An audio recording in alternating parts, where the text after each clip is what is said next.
president has been tweeting up a storm already this morning.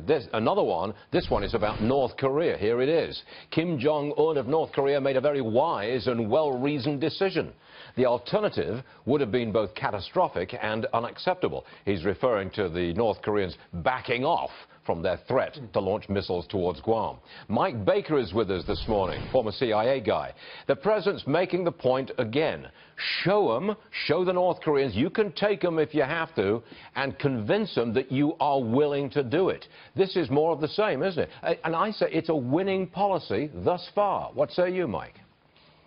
Well, yeah, I think in large part what we're seeing now in terms of the North Korean regime backing off of their previous threat is the result of, and admittedly a little bit of this is speculation, I'm not sitting in the White House war room, but I think is a result of China and China believing that we this time are serious about enforcing the sanctions, holding their feet to the fire over ensuring that they, the Chinese authorities, enforce the sanctions.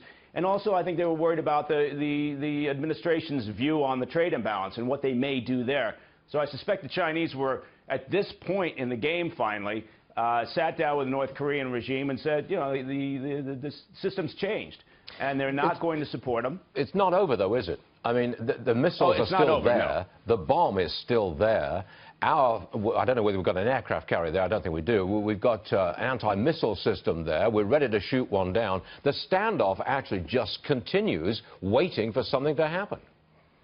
Well, it does, and the danger here is what we've done over all these years, which is, you know, kind of get to a certain point, the tensions are diffused to some degree, and then we focus elsewhere, and we kick the can down the road. They make a little bit more progress in their weapons programs, and then we find ourselves in another you know, point of tension.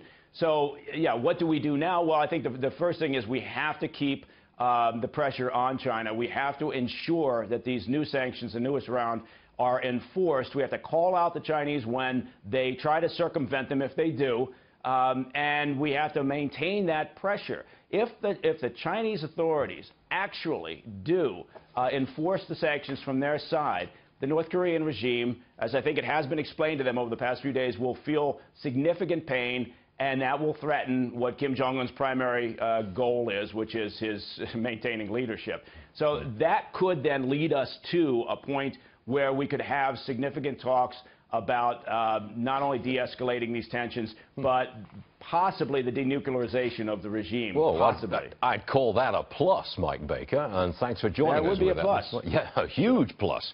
Thanks, Mike. We appreciate it. See you soon. Thank you.